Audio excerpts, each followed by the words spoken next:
Tuition 10th class. నా దోస్తు దేవేందర్ వాడికి 10వ తరగతి.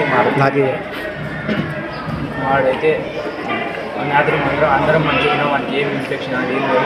అందరం మంచిగా పండుకున్నాము. పొద్దుగా వెళ్ళేసరికి ఏమైందో మాకు అది సడన్గా అయిపోయింది. హాస్పిటల్ తీసుకున్నాను. ఎన్ని గంటలకు హాస్పిటల్ తీసుకుని సార్ 7:30కి వెళ్ళి తీసుకుని సార్. 6:30 మేము తీసేసాము. ఆంబులెన్స్ రావడానికి లేట్ అయింది. ఎన్ని గంటలకు చూసిండ్రు మీరు రాత్రి? ఆంబులెన్స్ ఎన్ని గంటలకు చూసిండ్రు రాత్రి? 6:30కి సార్. 6:30కి తీసుకున్నాం సార్. రాత్రి తిని పండుకున్నాడు? తిని పండుకుని సార్. 10:30కి అందరం అందరూ పండుకొని అందరం పండుకున్నాం. హెడ్ మాస్టర్ ఏమన్నాడు? హెడ్ మాస్టర్ ఎవరేమనలేదు సార్. వాడు మంచిగా ఉన్నాం. ఇంకా పండుకునేటప్పుడు మాట్లాడుకొని పండుకున్నాం సార్.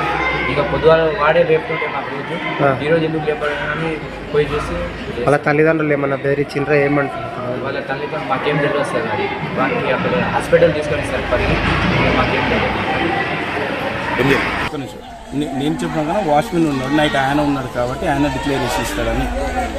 ఏం జరిగింది అసలు? ఏం లేదు సార్. నైట్ ఏ క్లాసు? ఆ అబ్బాయి 10th క్లాస్ అబ్బాయి. పేరు దేవేందర్, తండ్రి పేరు చందు, మధుర్ చిట్టంపల్లి అబ్బాయి. అయితే నైట్ టీ తాగిండు. తిన్న తర్వాత టీ తాగి స్నాక్స్ పండుకున్నాడు. పండుకున్న తర్వాత ఆటోమేటిక్ ఇది అయిపోయింది.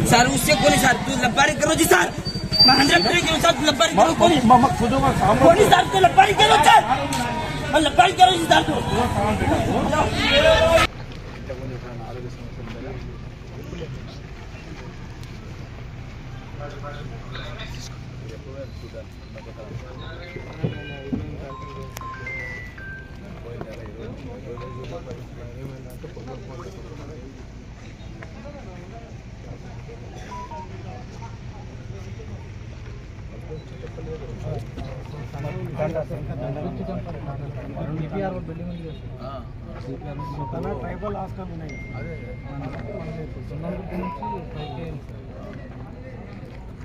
ట్రైనింగ్ సెంటర్ నుంచి డిపిఆర్ ఉంది కదా. అదే అక్కడ నుంచి లోకల్ పైకి ఇక్కడ అది కాకుండా మన సోమవారం నుంచి పైకి ఎంతమంది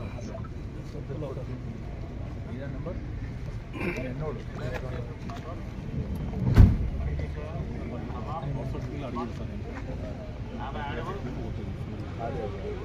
మాట్లాడండి. కలెక్టర్ గారు మాట్లాడండి. నీ కొడుకు పెద్ద కొడుకు కొంచెం మాట్లాడండి. డిఎస్పీ గారు మార్నింగే ఫోన్ చేసి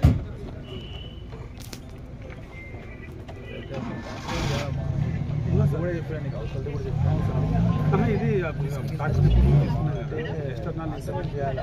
ఎందుకంటే రిపోర్ట్స్ వస్తున్నాయి. ఏంటంటే కాన్సన్ట్రేషన్ లేదనే రిపోర్ట్ వస్తుంది. చెప్పినా కూడా చెప్పిన అవతల హాస్టల్ కూడా పూర్ అవ్వాలి. నెగ్లిజెన్స్ చేస్తారు. ఎందుకంటే అది ఫౌండ్ పెంచుకుంటారు చెప్పేది.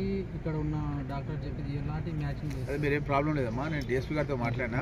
మనకు పోస్ట్మార్టం రిపోర్ట్ వస్తుంది. వచ్చిన తర్వాత మనం దాని ప్రకారం యాక్షన్ తీసుకుంటాం. ఓకే, దాని గురించి మీరు ఏం అడిగారు. దాని మీద ఆల్రెడీ మాట్లాడుతున్నాను సార్. మాకు ఏదో హామీ ఇస్తుంది సార్. తప్పకుండా అమ్మా. ఇప్పుడు ఆల్రెడీ అవుట్ సోర్స్ ఉంది. కలెక్టర్ గారితో మాట్లాడినా ఆల్రెడీ ఇంతకుముందు తను చెప్పాడు మీకు. ఆల్రెడీ చెప్పేసి అది చేపిద్దాం. జాబ్ కంపల్సరీ చేపిద్దాం. ఓకేమ్మా.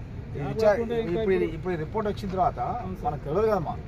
ఏమైంది అనేది మనకు తెలిసిపోతుంది. రిపోర్ట్లో తెలిసిన తర్వాత దానికి ఎవరైతే బాధ్యులు ఉంటారో వాళ్ళ మీద యాక్షన్ తీసుకుందాం. ఆల్రెడీ నేను దృష్టి పెట్టిన తనతో మాట్లాడుతున్నా. ఈ హాస్టల్ కాదు, ఇంకో హాస్టల్ మీద చాలా సీరియస్ నా దృష్టికి వచ్చిందమ్మా. మాట్లాడినాను. ఇప్పటికి వాళ్ళు వేరే కాన్స్టిట్యున్సీ వాళ్ళు ఎక్కడో ఇంకా డిప్యుటేషన్లో ఉన్నారు. క్యాన్సిల్ చేసి మనల్ని ఏమని చెప్పినా వేసేస్తారు. వరి కాకమ్మా. కొంత ప్రక్షాళన